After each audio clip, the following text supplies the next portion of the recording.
Wyobraź sobie świat, który wierzy, że już tylko rośnie. Technologia przyspiesza. Giełda bije rekordy. Każdy, kto inwestuje, czuje się geniuszem. Ludzie rzucają pracę, żeby tradować. Banki rozdają kredyty jak cukierki. Mówią, to nowa era. Stare zasady już nie działają. Nie mówimy o 2001. Mówimy o 2020 roku. Tuż przed największym krachem w historii. Giełda w Nowym Jorku puchła od spekulacji. Ludzie zaciągali kredyty, żeby kupować akcje na kredyt. Tak zwany margin. Firmy publikowały fikcyjne dane, żeby podbić kurs. Wszystko rosło. I wszyscy chcieli zarobić. Znasz to uczucie? Ludzie nie chcieli pytać, czy to bańka. Chcieli tylko wiedzieć, czy zdążą zarobić, zanim pęknie. A potem, w październiku 1929 roku, coś pękło. Jeden dzień paniki. Potem drugi. I trzeci. W 4 dni indeks Dow Jones spadł o 25%. W kilka miesięcy z rynku wyparowało 40 miliardów dolarów. W dzisiejszych pieniądzach biliony. Biliony, które jeszcze chwilę wcześniej istniały tylko w wyobraźni. Ludzie stracili domy, pracę, oszczędności całego życia. Banki upadały codziennie. A to był dopiero początek. Wiesz, co jest w tym wszystkim najgorsze? To samo napięcie, ten sam schemat i te same sygnały zaczynają być widoczne dzisiaj. Błąd, który zaczął się w bankach krach z 1929 roku, nie był przypadkiem. To nie było nagłe załamanie rynku. To był łańcuch reakcji, który powstał, bo zignorowano podstawową zasadę. Nie można budować bogactwa na długu, który nie ma pokrycia. W latach 20. banki w USA dawały kredyty praktycznie każdemu. Chcesz kupić akcję? Proszę bardzo. Nie masz wkładu własnego? Nie szkodzi. Rynek przecież rośnie, wszyscy zarabiają. W razie czego sprzedaż z zyskiem. Brzmi znajomo? A teraz popatrz na 2021-2022 rekordowo tanie kredyty. Ludzie kupują po 3 mieszkania na wynajem. Fundusze pakują miliardy w rynek, który już jest napompowany. I wszyscy mówią, nie może spaść, jest zbyt duży. Dokładnie to samo mówiono o General Motors, o RCA, o bankach w 1929. Zbyt duzi, by upaść. A potem wszyscy padli jak kostki domina. Bo kiedy pęka zaufanie, nie ma znaczenia, ile coś kosztowało wczoraj.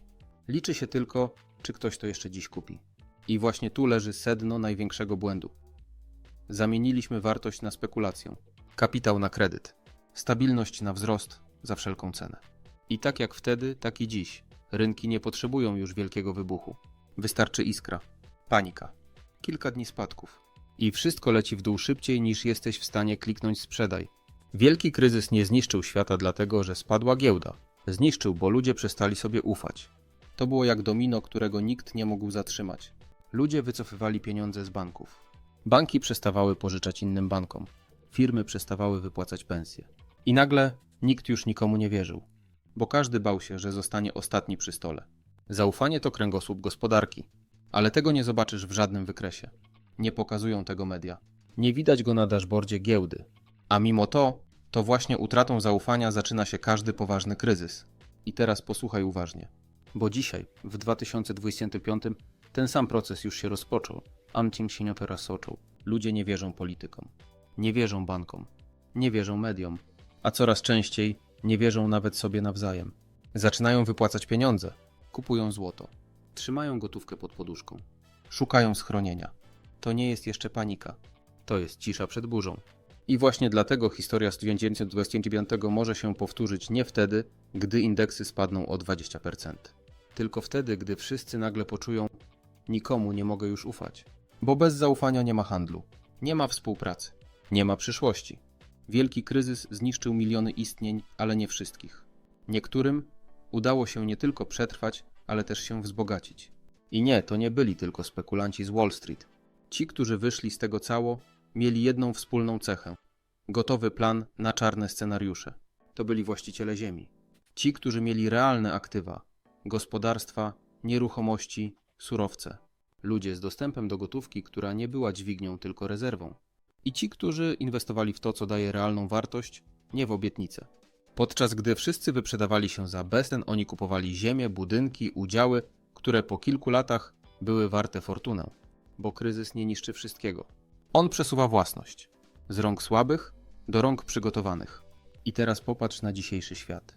Najbogatsi ludzie planety, fundusze, inwestorzy, rodziny miliarderów skupują ziemię rolną, inwestują w wodę, magazyny, logistykę, kupują złoto, srebro, a nawet uran, wychodzą z giełdy i lokują kapitał w realnych dobrach, bo wiedzą, że cykl się powtarza.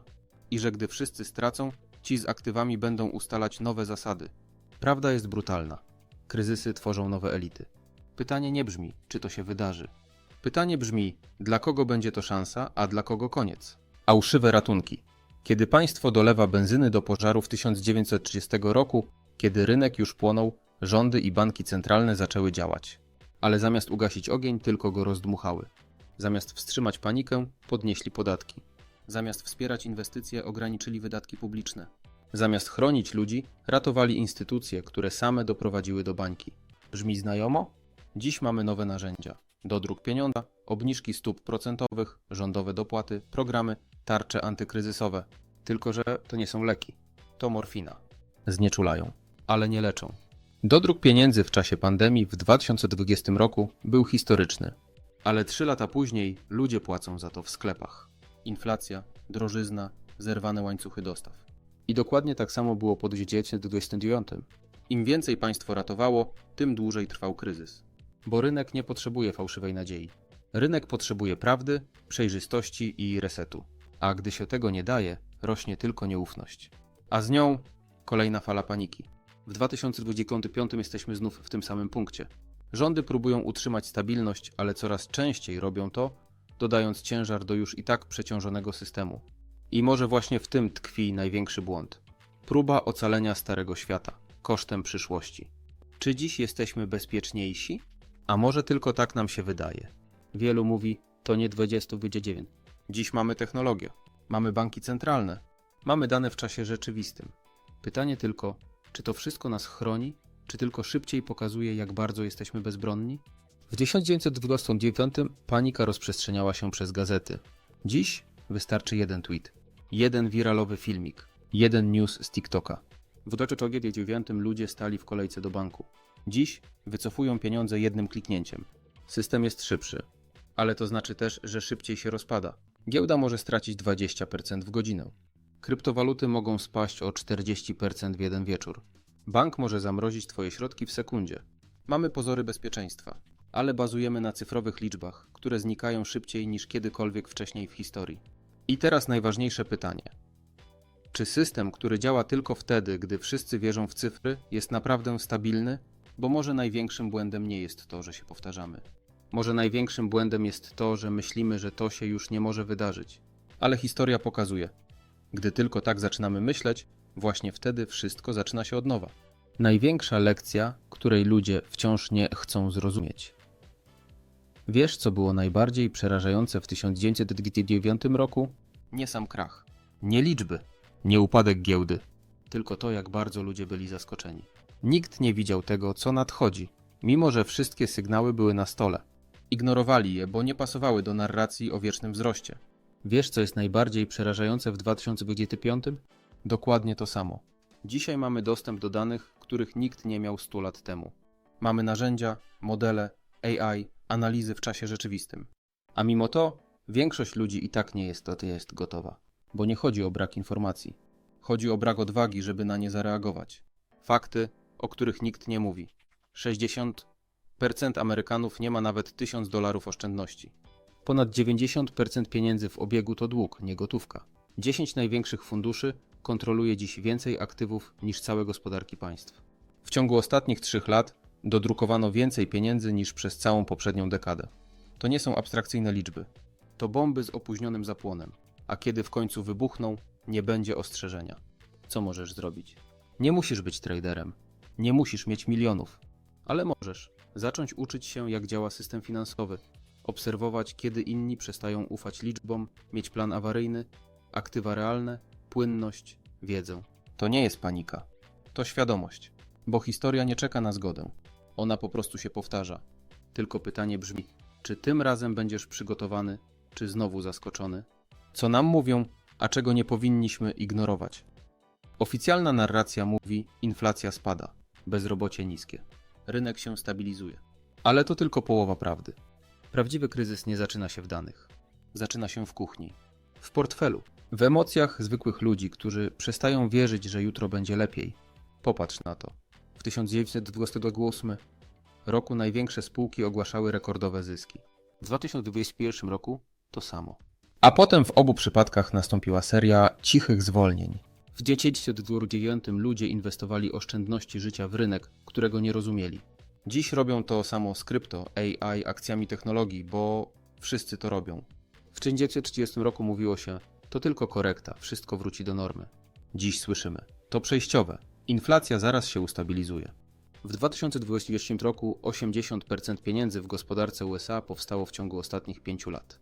Czyli gospodarka się nie rozwija, ona jest pompowana. Jak długo? Aż coś pęknie. Dodruk pieniędzy to nie rozwiązanie, to opóźnienie konsekwencji. A historia pokazuje, że każdy taki eksperyment kończy się albo hiperinflacją, albo zamrożeniem systemu. Nie musisz wierzyć w katastrofę, ale musisz przestać wierzyć, że nic się nie stanie. Bo kiedy system opiera się tylko na wierze w to, że wszystko będzie działać, wystarczy jeden sygnał, by runął jak domek z kart. Historia nie zmienia się. Zmienia się tylko publiczność. Wielki kryzys z 29 roku to nie tylko rozdział w książce od historii. To ostrzeżenie. Nie przed liczbami. Nie przed giełdą. Tylko przed ludzką naturą. Zachłannością. Poczuciem, że tym razem będzie inaczej. Wiarą w to, że można żyć na kredyt bez końca.